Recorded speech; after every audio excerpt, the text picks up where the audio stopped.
That's the most important thing to me as a CEO, is to have people believe in what you've said. You can set strategic goals, set out your 5-year plan and your 10-year plan. And if nobody believes in what you believe in, it won't happen and you won't make it. So I think that's one of the biggest learnings for me in coming into this role, was how to manage this diverse team of franchisees and how to bring everybody to a common agenda.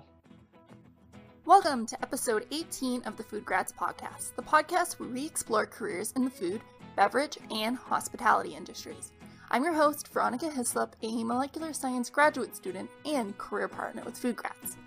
On this week's podcast, I interview Trish Paterson, the CEO of Copper Branch. Copper Branch is a 100% plant-based quick-serve restaurant chain with a mission to empower, energize, and make people feel their best. Established in Montreal, Canada, they have locations across Canada and recently have expanded to Nashville and soon to be France. In this episode, Trish and I talked about Copper Branch and its philosophy on food and how the company prides itself on sourcing 100% plant-based and sustainable ingredients.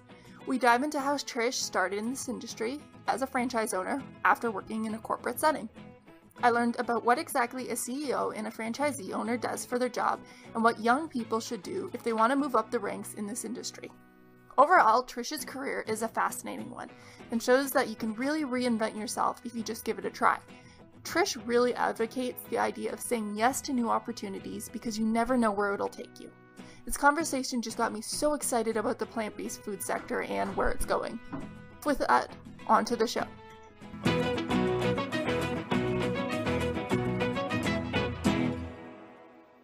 Thank you so much, Trish, for coming on the show. I'm excited that Anjali was able to connect us. This is going to be my first time talking to a CEO, so thank you for being on the show, Trish.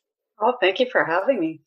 I want to get into learning more about what your company is doing because I think that it is such a timely type restaurant, fast serve, that we need to see more of, particularly in the area that I live in. But for those who might not know, could you tell me a little bit more about Copper Branch Foods and their philosophy? Copper Branch, so we're 100% plant-based, which is exciting. Categorized as fast casual, so kind of in the quick serve category. We have stores right across Canada, Alberta, Ontario, Nova Scotia, New Brunswick, BC, and Quebec. We have started our international expansion into France with 5 stores in France and Belgium. We have 2 stores in the US, one in Portland, Maine, and one that just opened a couple of weeks ago in Nashville, Tennessee. So we are taking the world by storm, and really we're about bringing a whole food plant-based diet. So how do we bring an alternative, a delicious food to people that are looking for something quickly? Better version of fast food is kind of our mission here. We're thrilled to bring these stores to downtown cores, but we also have a lot of stores in our suburb centers, which on some of the outlying cities like Durham region, where stores are, a lot of times people have to go downtown into big cities to get this type of food. So we're really trying to bring it en masse to people across various different communities.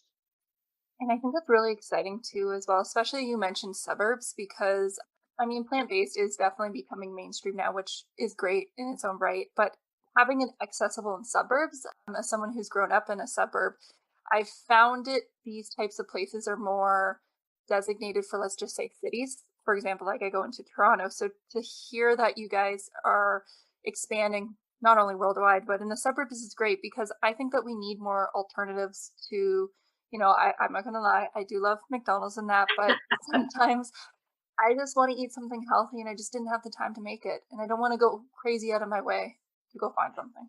Yeah, and we're really, if you look at our menu, we've got a great variety of comfort food too, from vegan poutine and burgers down to, the healthier side of whole food power bowls. And that's what we're really trying to do, is not just hone in on plant-based people, but to really appeal to everybody. Like you said, if you just feel one day a week like that healthier option, there's a place to go.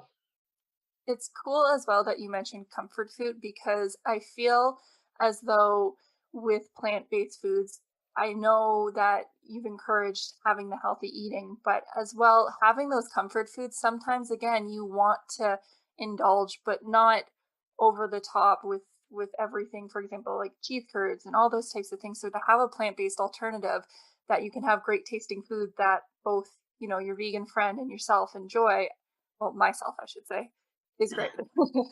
Awesome.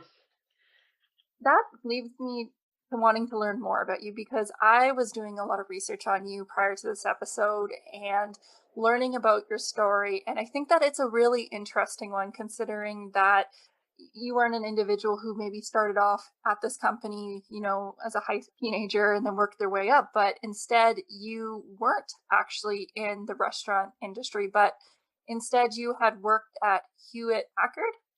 And I would love if you could maybe talk about your story and how you went from your former career path to where you are today. Sure. My career path is not really a linear one by any means, and it's kind of, in many ways, it's by chance and opportunity, and it's probably the biggest learning that I take out of that is that sometimes there isn't a linear path, and we get so caught up in that we forget that there's off ramps all over the place that are going to take us into various ways. So I actually went to university to be a lawyer. I wrote my LSAT, and that was where I was headed. I was headed to law school, and that was what I thought was my passion and my future and my career. I took the proverbial year off. Everybody does, to save money for law school, and much against my parents' wishes, by the way.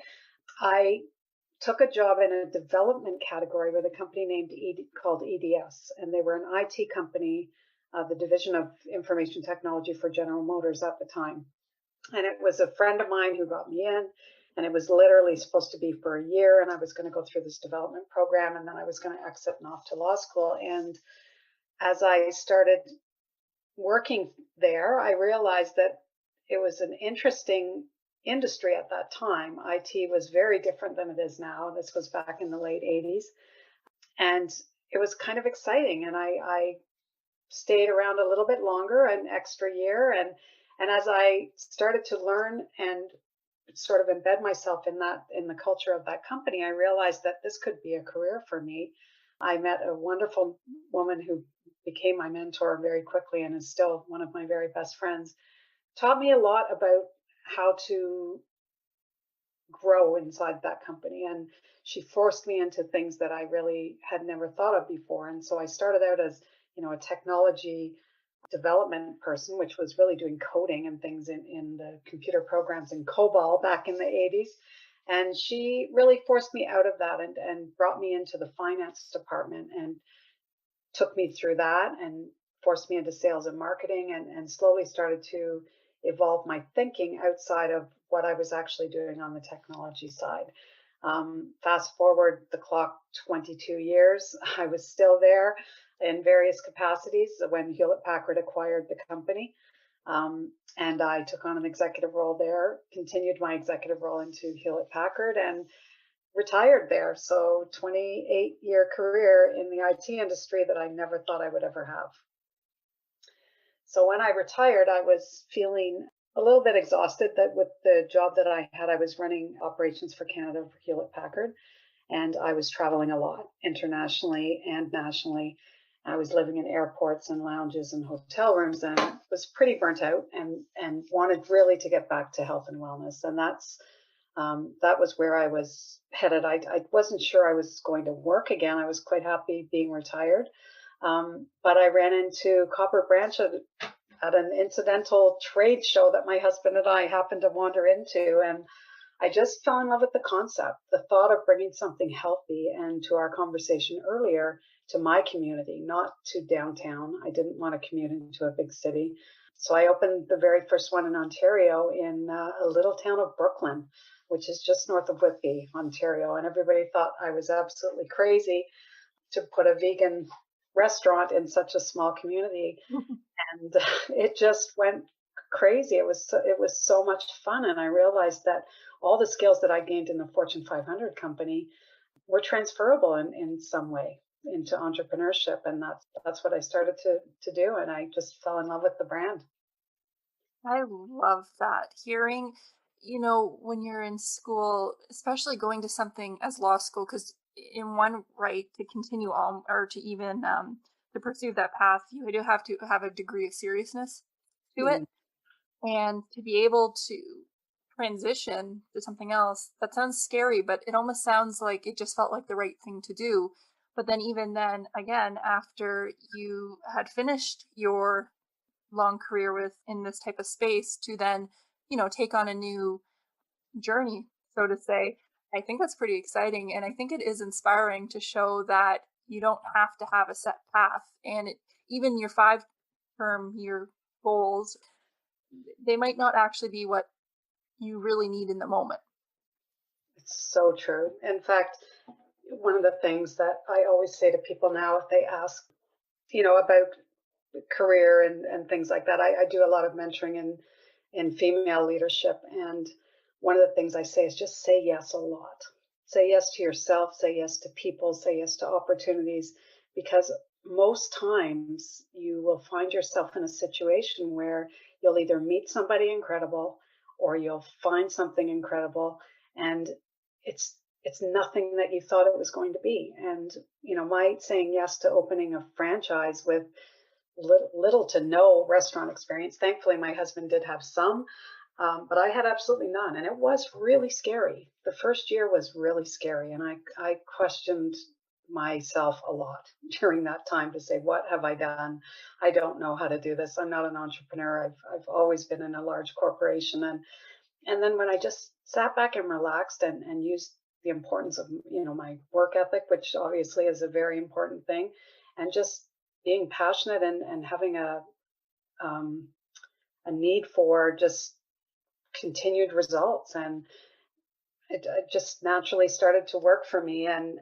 But there were some bumpy, scary times in the first year. It's a very lonely feeling to go from working in a large corporation where you're part of a team and part of a big community of leadership to it's all you. The buck stops at you. The mistakes are yours. The money is yours. Everything belongs to you in the end. And it can sometimes feel very lonely, but it certainly sometimes feels very gratifying too when great things start to happen. Is there anything that you did when you were in these moments of, being scared to know the debate between keep on going and give up? Because sometimes things aren't really well suited for us, but then other times it's just us getting over our fear of ourselves. Was there anything that you did that really kept you going in those hard times? Learned and learned and learned. I would go on to podcasts. I'm a huge Simon Sinek fan. I listened to all of his stuff. And when I started to feel down, or I started to feel like, I was going to fail, I would reach out to the people that I thought were the most influential in the space that I was in. And I would just listen to what they had to say, listen to what they had to do. And I do that to this day. I'm a huge advocate of constant learning. And we don't know what paths our careers are going to take. We might think we're on a single path, and that one event in our life might take us a different direction. And if it takes us a different direction and we continue to be inquisitive and learn, maybe we may find our passion. Even for me, Copper Branch in the franchise, I knew I wanted to do something healthy. I was not vegan at the time. I just knew I needed to take care of myself after a long career of travel. But the two things married together. I started to use my business skills in entrepreneurship, but I also started to realize that as I reached out to my community and started to evolve my network in small business and joined my local chamber of commerce and started meeting amazing small business people, I started to find like-minded businesses. And it's very natural in the plant-based space to come together. It's one of the few, I think, industries where competition really is much more cooperative than it is in any other industry, because we all share a common theme, which is we're the underdog trying to change the world. And we have very common values in terms of, environmental sustainability and animal health and welfare. And so generally we're kind of all following a similar value system. And so it does become very easy. And as I reached out to these people, my whole world started changing, and I started realizing that I actually found my passion, which was, oh God, I was only in my 50s. That's amazing. But I always stressed about that because I knew I didn't follow the path of my schooling. And I questioned myself a lot as to, did I do the wrong thing staying with HP as long as I did? And it never felt like my passion. It felt like a lot of good opportunity, and it was an incredible career for me, but it never really felt like my passion. And I felt sometimes a little bit like a failure because all these people around me, I would watch people talk about, pursuing your passion and the 5 things to do to make your business grow. And I realized that none of that means anything, really. I mean, if you start getting caught up in those things, you start to feel like you're behind. And it's, if you just follow your natural organic thinking, you'll get there. That's good advice, because I could even imagine, as someone who's still in school, the thought of going out of something that wasn't related to my degree program, that would almost feel like, I say this in the way, how do I want to put this? To me, in one way, you could look at someone who's changed from their degree programs, and I could see someone thinking how they put so many years into it that's a failure for them. But then on the other hand, if you're not really enjoying what you're doing, or if it doesn't feel right in the moment, that's a failure to yourself, in the sense that you're not doing what gives you energy at the end of the day, because your career really should keep you going. So I just, again, find your story inspiring, just to hear that, you broke out of the mold of what you were doing and you found success. And it sounds as though you've really found happiness in what you're doing. Very much so. And it wasn't strategic and it wasn't really well planned out. Unfortunately, I don't have that great story to tell. And some people do. Some people naturally just are very regimented in their programs and their thinking, and they happen to find what they're meant to do. But I think more of us are not there. We feel pressured to, but we never really find it. And then we feel like we've maybe failed. And regardless of, even at HP in the early days, I kind of knew it wasn't really my passion. And I knew that I wasn't waking up every day dying to go to work, but it also served a great time for me at that moment when I was starting a young family. And it was a very evolving industry, very exciting industry. And it was a well-paying industry. And so it served a purpose as well. And I think sometimes we get so wrapped up with, there has to be this perfect job that drives our hearts and souls. And, we feel so comfortable going to that job every day. And sometimes it's a means to an end to another place that you're going to land. And sometimes it takes patience, and we have to manage our way through that front end before we get to where we can make some riskier choices. Again, another thing that you pointed out that pops out is having that idea that this one job should be everything, and it should be you get every value that you need in your life. And I think that attests that we should also have things outside of the scope of just our jobs to give the support in that need of success, not success, but that stability in the other parts of our lives, that we're not just like a one person, one job, that's where everything should derive from, and nor should it be. You can get that happiness with friends and family and that. And of course, sometimes when you have a family, even, bringing in income is a very important part if you want to support that other half of your life. But I actually do want to shift our conversation in a general sense. Could you talk about maybe what you do, your day-to-day activities, or some of the major duties that you have? I think it'd be really interesting. Yeah, sure. I mean, unfortunately, I've taken the reins of CEO in the middle of a global pandemic. So I think some of the things that you would typically do as a CEO, I don't have the luxury of doing right now, because I'm in a bit of firefighting mode, and particularly because the restaurant industry has been one of the hardest hit through this whole thing. But one of the luxuries, obviously, I have as well is that I'm part of a private company. So I don't have a bank of shareholders and stakeholders that I have to report to. We're a pretty small team. And so we work pretty synergistically on what needs to be done in the moment.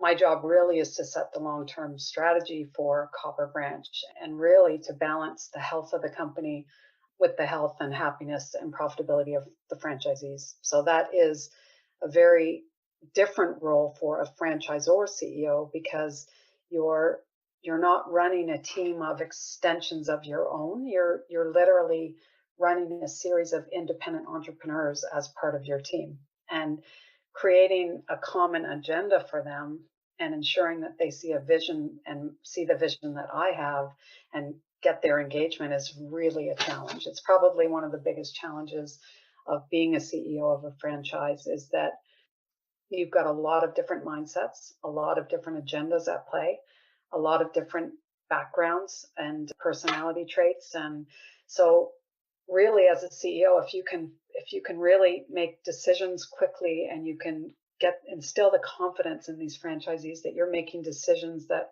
impact their small business in a meaningful way, that's when you know you've done the right thing. So part of being in the plant-based space is adapting very proactively. So looking at, like this kind of situation we're in right now is not in the playbook. So regardless of what your long-term strategy looked like going into this, or your vision and your mission, it really didn't matter. You had to pivot and change and make things happen. And so we brought the franchisees in on that very, very early. We started daily health calls, just to ensure that, people mentally were feeling solid.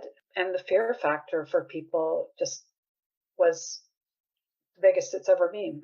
They were looking at, taking their revenue down 60% in a matter of 3 months. And they were terrified, quite frankly, of what to do. And so we tried to create a set of calls every day that we could join, that would allow people to ask questions, that would allow people to just open up their fears and share best practices and share some things that we were doing in our communities to help stay relevant. And so I think as the CEO in that scenario, it's about engagement, and it's about really bringing together enough of a mission or revised mission to the franchise community that they believe in. So if people start to see results, and they start to see that the actions that you're taking through the setbacks that they're experiencing are helping, they'll start to naturally come with you. And that's the most important thing to me as a CEO, is to have people believe in what you've said. You can set strategic goals,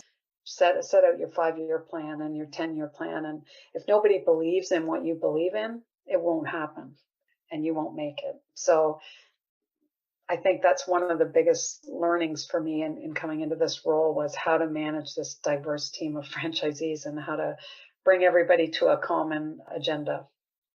Really, what most fun part of my job is engaging and networking with other thought leaders in this space. So you've probably seen it in the areas of study that you're in, the amount of innovation and change that's happening in the plant-based sector right now also has with it some absolutely incredible executive leadership. And I've managed to and been fortunate enough to spend time with some of these innovators. And it's just incredible to watch what they're doing and with the conviction that they have to bring these products to market. And for us to be able to become a small little incubation hub for them is absolutely definitely the most fun part of my job today. So we're working with companies like Sweets from the Earth, Field Rose, Just Egg, Very Good Butcher, some of these great innovators. And part of what we've put in our strategy is to really, as a Canadian company, seek out these Canadian innovators and help them grow their business and help them bring their products to market.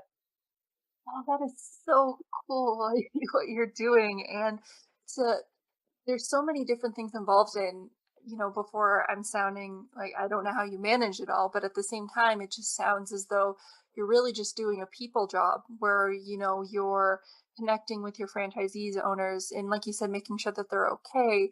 Because that's another thing that you point out, as that I was just thinking while you were talking about this with the franchisees owners. As a consumer, what we see is we just see the brand, and we just see this is the location for that. But sometimes we kind of forget that there's the middleman, or that franchisee owner, and they're going to have maybe a completely different background than someone who's in another city who's owning the same franchise at a different location. So for you to be able to talk and do all those types of things, I don't know, it just sounds like really exciting. And I could see why you enjoy doing that. Yeah, it's really fun. It can be very stressful as well, because sometimes you're taking on the pain of some of these people, especially during this pandemic, where you're watching some franchisees thrive and you're watching others really deteriorate and on no merit of their own. It's nothing that they're doing. It's by pure location. So our stores, that are located in the base of Bay Street in Toronto, where they're in the financial district, that has just been decimated. There are no companies going into those office towers. And so these businesses went from thriving regular customers to shutting down temporarily because there's just no traffic. And it's devastating to watch that, because that they're wonderful entrepreneurs, they're wonderful brand ambassadors. They were running an incredible business before this happened, and now you just watch them feel so defeated, and it's that part of it's really challenging to watch. And I try as much as I can to be empathetic to that, and because I was also and still am a franchisee, I do have a little more empathy for how they're feeling day to day, because I know what it's like to be doing what they're doing. So Godspeed, this will be over soon, and get back to executing strategy.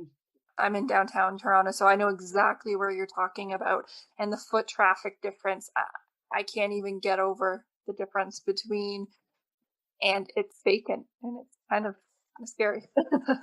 Yeah, no, it's hard. I do think the good thing coming out of COVID is that people are starting to make a connection between their food and their health. And I think I talk to more people now that they're actually making a conscious connection between what they're eating and what it might mean to the world. So I've never seen that before. Usually people just eat to feel good. Some people will eat to sort of stay healthy, but not very often do you see people make a connection between, I'm looking at this product and I'm thinking about its sustainability, and I'm thinking about whether it, is using factory farming. I'm thinking about whether it's using non-regenerative agriculture, and people are actually thinking that way now. And I think some of that is in thanks to COVID and how this all started. And so maybe it was just an evolutional push that we all needed to start to think differently. Yeah, I'll take it with that as well, thinking of it in a positive light. I do hope with everything that's come that there'll be a real, it's hard. I couldn't imagine not seeing a real dynamic shift in everything. So yeah. I'm with you. I want to see more of that. So actually, one of the things that you had also mentioned is that you're also a franchisee owner, and I know that was your role prior to, being a CEO, but I just wanted to know a little bit more about what that job entails and what's it like. That's to me, I loved what you said earlier, and that you picked up on sometimes the chains, and I wouldn't call us a big chain, but we get lumped into that category in many ways. We forget that the face behind that store is still an entrepreneur and a person that's risked their own financial money. And I think the average consumer just doesn't see that. They don't see the difference between corporate stores like a Starbucks structure and entrepreneurs and franchisees in a different structure. So thank you for pointing that out. But as a franchise owner, it's really, you're just a microcosm of a large corporation, except you're accountable for everything, good and bad. That's the way I always look at it, because at least at HP, if we made a mistake, we made it together. And we usually made it as a team of sales and marketing, operations, finance. All of us were in it together. And we accepted the great sales that we made, and we accepted the down years that we didn't hit our targets. But there was this sense of community and sense of unity that as a franchisee, if you have amazing staff, you get a little bit of that, but still always the buck stops at you. And the marketing decisions you make and the financial analysis that you have to do to keep your cash flow current, those are all things that are on you as a franchisee every single day. And your HR decisions that you make and how you execute your business plan, those are all things that, even though you're part of a bigger franchise community, everybody's journey on this franchise route is different, because you're executing to a different set of demographics, regardless of how common we might set the plans for how we set up a store, or what the menu looks like and what the recipes look like. There's still always variances of that to every single store that you go into. So you're a mini corporation, basically, is what you are, and you hold a lot of responsibility. That's really interesting. And just so I get a better grasp as well as the listeners. So, for example, different regions have different menu items. How would something like that go about? Would it be like maybe if the franchisee owner, pardon me, had an idea for a menu item, would they just create it, go to the No. head? How would that go? So there's a common menu across Copper Branch and a common set of recipes across Copper Branch. What we try to do is in our France stores, as an example, there's some very unique things to the French culture that they're looking for in their food. And so our master franchisor, which is the business model we run under, will come to us with variations in some of the products that we provide. So, for instance, in the French market, they have croissants on their menu, vegan croissants. So we don't have that in our North American menu. It just doesn't make sense for us, but it makes a lot of sense for brands. So we're relatively flexible in listening to our franchisees and what they have to say. We have some exciting products that we're working on in development right now for our Maritimes locations. We have a store in New Brunswick and Nova Scotia. And of course, for them, it's seafood. And are there ways that we can work with? We're having discussions with Good Catch right now on developing some products for that particular market that may make its way into North America in general, but it may be something we might do specifically for that store. So I would say 98% of our menu is core across all locations. And then we try to keep that little bit of fluidity so that we can be relevant in the markets that we need to be. Oh, okay, that makes more sense. And it just gets me thinking even more. It's just so exciting that, again, you're in the vegan space. So, you can't just fish a lobster out of the water and, put it on your menu. So you have to think of alternatives that still get the people who are conventionally maybe meat eaters to go for and be excited about. So I could see why every day would be exciting for you in that respect as well. For sure. And it's easy because the food innovators, that's why for being in food science right now would just be, if I could do it all over again, that would probably be the path that I would take, because it's incredible to watch what they're doing. I mean, they're developing steaks in petri dishes right now. I know, it's crazy. So for us, finding alternative sources of protein, we work with so many great companies to do that. And then what happens for us is we have a corporate chef who has to look at a lot of different variables. So it's easy to say, here's the greatest protein as an example. Let's use Impossible or Beyond Meat as a product. Well, that didn't fit in our concept at the time that they came out, because it didn't have the ingredients and nutritionals to pass our test for that. The availability and distribution is always a factor for us as well, because we have to think international. And how much of our existing equipment and existing SKUs could we utilize when we introduce that product? So there's a lot of things the corporate chef has to look at before he goes, wow, that's a great product, let's just bring it in. We have to vet it through a lot of different things, but we look at some of the great things in dairy and great things in protein that are happening, and then we vet it against what we expect and what our minimum amount threshold is for nutritionals, and then we'll work on whether it fits into our menu, whether it fits into our 12-month plan, because we have a 12-month menu development plan that we fall through. So we know every quarter we're going to introduce some new limited time offer. And we try to ensure that those limited time offers are where we're bringing in and testing those exciting new products, and then collecting our consumer feedback on those products to decide whether that limited time offer makes a permanent spot on our menu and displaces something, or whether it just comes back again next year in that same quarter that it would come in. So if it's an Easter type thing, then we would bring it in maybe again the following Easter. That's so cool. And again, you had mentioned that it has to pass your nutritional standards, and I just want to point out, I just think that's really cool. It's hard. It's really hard, because when you balance the strategy for Copper Branch is, nourishing our community with whole food, plant-based, and our tagline's good for you, good for the planet. So when that's your tagline, you have to stay true to that. And it's so tempting to bring in some of these highly processed soy products that are delicious, that are, they appeal to the flexitarian, they appeal to the non-vegan.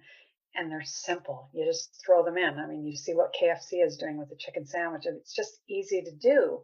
But for us, it's a little more challenging because we've got this good for you, good for your planet tagline, and it hits the good for the planet part, but we fall short on the nutritionals. So we're very cautious on the processed food that's being introduced into plant-based right now, and to make sure that we're not too heavy on that side.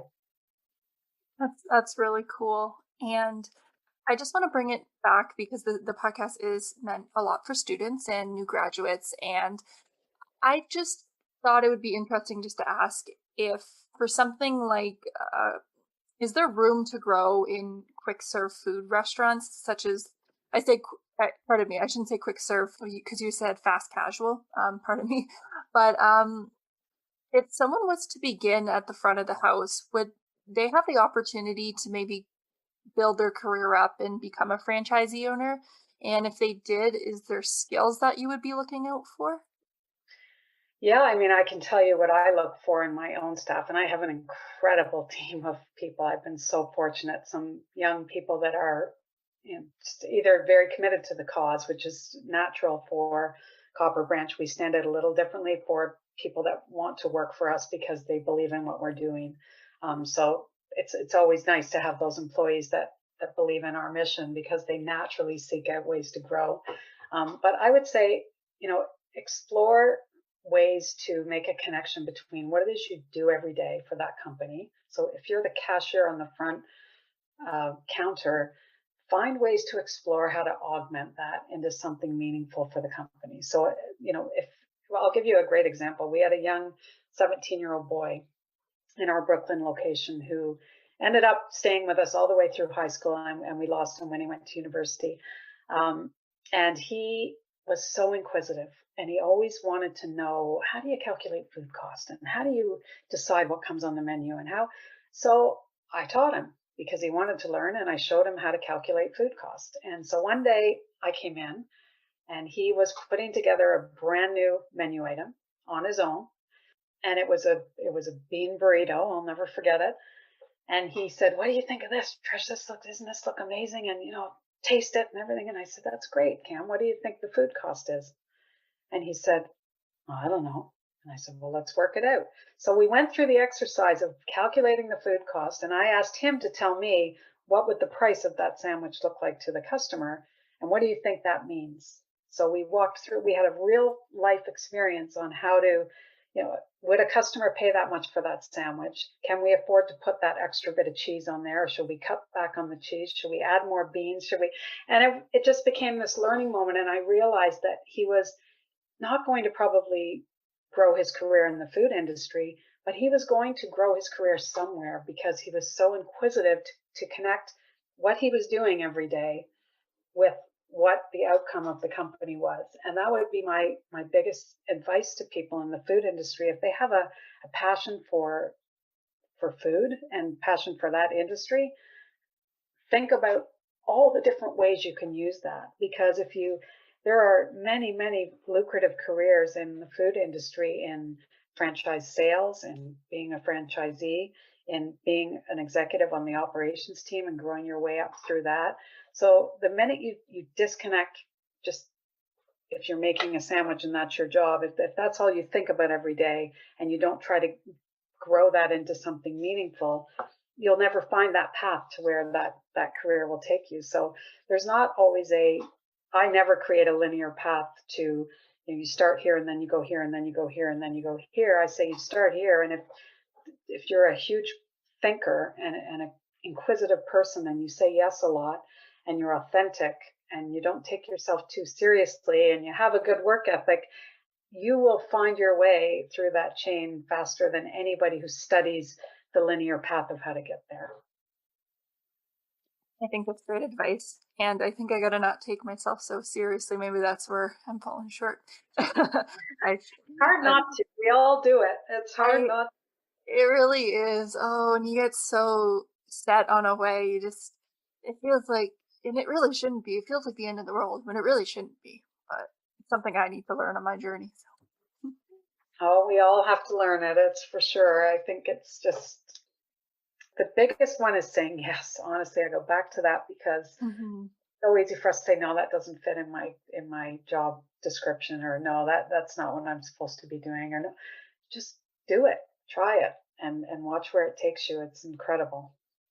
It's definitely good advice. And I love the idea of being physical about things. And it's such an easy way to show that you're interested. And I mean, you have nothing really to lose. If anything, you only have something to gain. So just ask questions. It's so simple. And people, if you do it the right way, people would be glad to help, I think, in many occasions. Yeah, I mean, as a leader, the best thing that ever happens to you is to have somebody come and tell you what they want.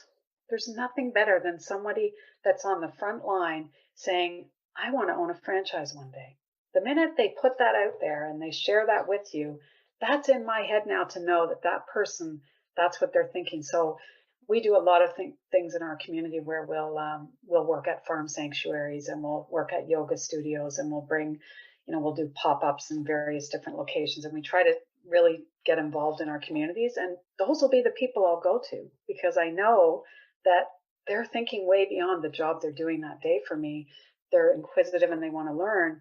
So now that they've told me what they want to do, I've got something I can do to help them. And people want to be helpful. Leaders want to be helpful. And it's sometimes reinforces a leader's confidence to know that they can actually do something for the people that work for them.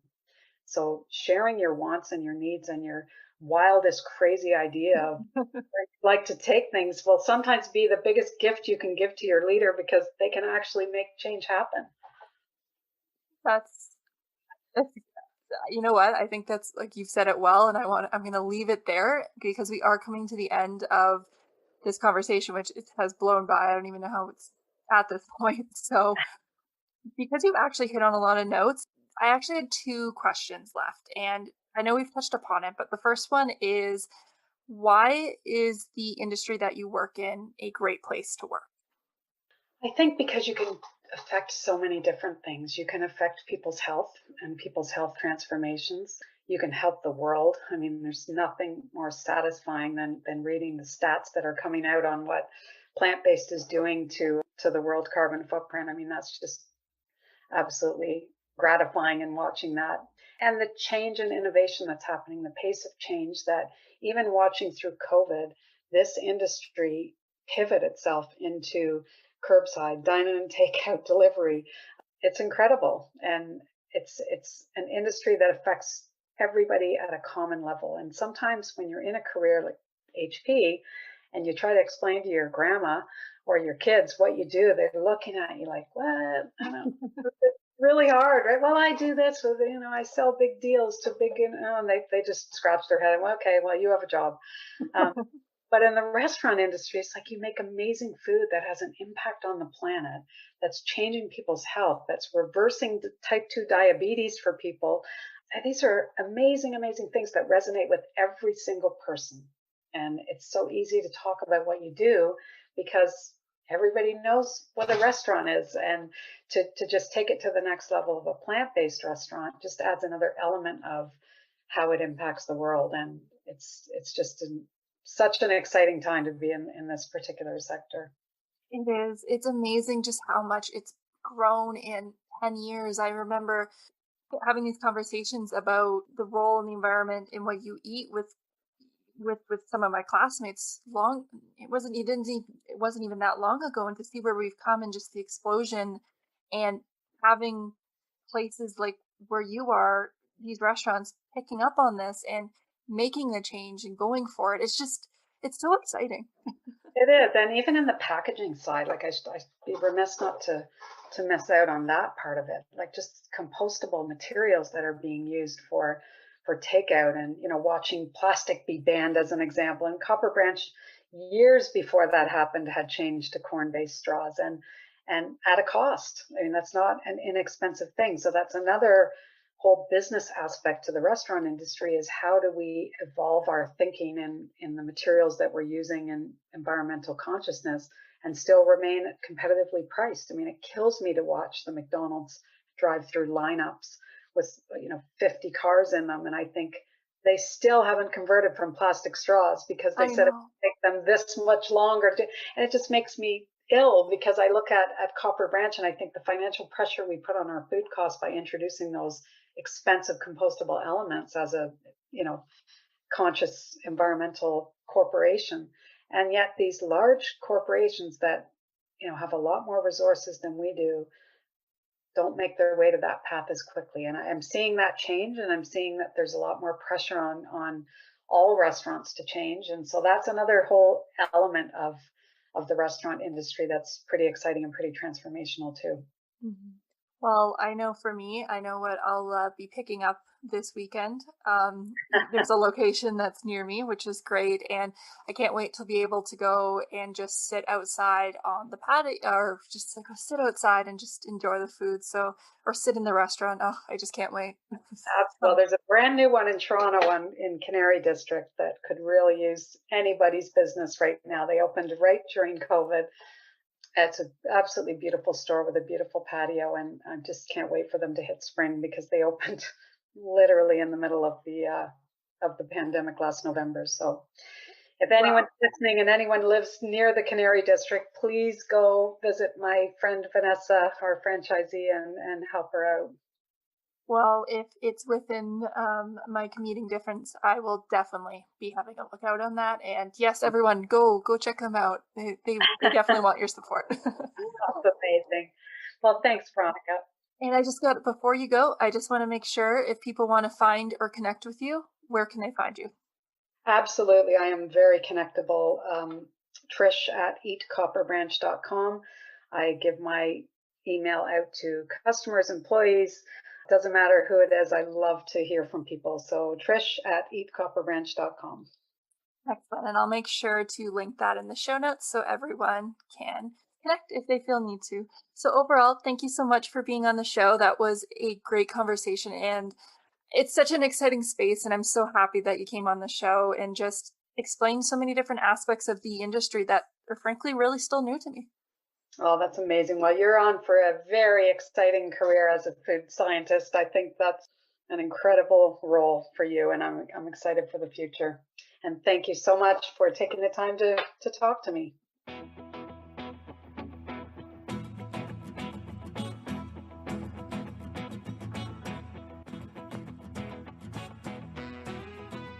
That was episode 18 of the FoodGrads podcast. All the notes to this podcast can be found on the FoodGrads website by clicking the podcast tab on the homepage. There you can find any notes to past or future episodes. Before you go, if you have a chance, check out Copper Branch. I did end up going to the location near me, and the food was awesome. I recommend the Aristotle Power Bowl. I'm not usually a fan of beets, but it worked really well in the bowl. Not to mention, everything tastes really fresh. So I'm quite happy to know there is a restaurant like this near me, so you guys should check it out. Anyways, that's it for the podcast. Thank you everyone so much for listening. I'll see you next week.